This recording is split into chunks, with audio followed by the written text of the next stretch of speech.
முருகன் பக்தர்கள் அனைவருக்கும் அன்பு வணக்கங்கள். என் அன்பு குழந்தையே, நீ நினைத்தது எல்லாம் நடக்கும் நேரம் வந்துவிட்டது தங்கமே. நீ கேட்டதை எல்லாம் கொடுக்கும் நேரம் வந்துவிட்டது.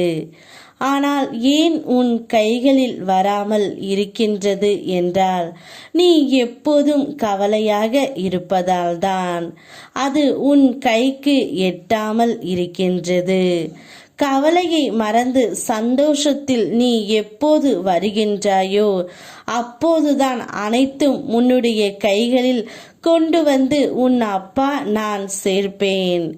உன்னை காக்கும் தெய்வம் நான் இருக்கும் பொழுது நீ உன் வாழ்க்கையை நினைத்து பயம் கொள்ள வேண்டாம் தங்கமே.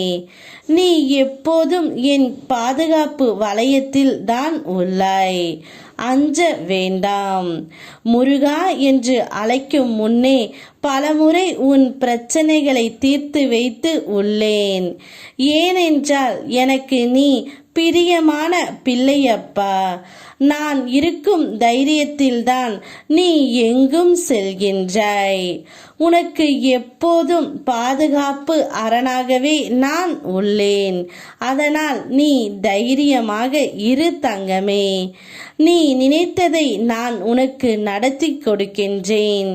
நீ கேட்டதை நீ கேட்காமலேயே உன் கைகளில் நான் கொண்டு வந்து சேர்க்கின்றேன். நிச்சயம் உன்னுடைய வாழ்க்கையிலும் சரி, உன்னுடைய வீட்டிலும் சரி, என்னுடைய அருளால் நல்லது இனிமேல் நடந்து கொண்டே இருக்கும். எதை நினைத்தும் நீ மனதிற்குள் போட்டு குழப்பிக் கொள்ளாதே தங்கமே. உன்னோடு உன் அப்பன் நான் இருக்கின்றேன் என்று என்னை நினைத்துக்கொள்.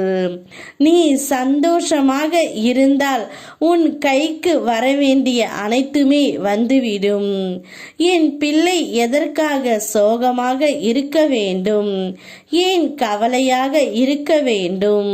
உனக்கு வேண்டியதை நான் செய்து கொடுக்கிறேன் தங்கமே.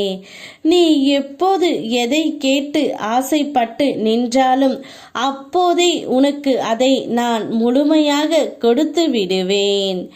என் மீது நீ முழு நம்பிக்கை வைத்து இருந்தால் அந்த பாக்கியம் உனக்கு கிடைக்க பெற்றது.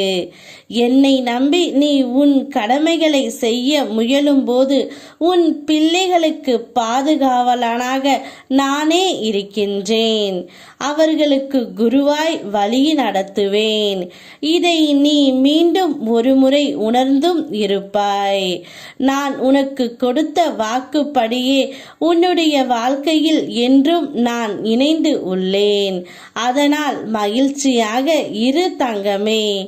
உனக்கான அன்பு மாறுதலும் எந்த மடியில் இருக்கின்றது. அதை நீ தாராளமாக எடுத்துக்கொள். ஏதோ ஒரு தேவைக்காக உறவுகள் அனைவரும் உன்னை பயன்படுத்துகிறார்கள் என்று தெரிந்தே அமைதியாக கடந்து வருகின்றாய் பல வழிகளோடு. அதை நான் அறிவேன். உன் தேவை அவர்களுக்கு இல்லை என்ற பொழுது தூக்கியும் எறிந்தார்கள். அப்பொழுதும் அமைதியாக கண்களில் நீரோடு தனியாக உன்னை தனிமைப்படுத்தி கொண்டு கடந்து வருகின்றாய். இந்த நிலையை நிச்சயமாக நான் மாற்றித் தருவேன். நாம் இருக்க பயமேன். ஓம் முருகா.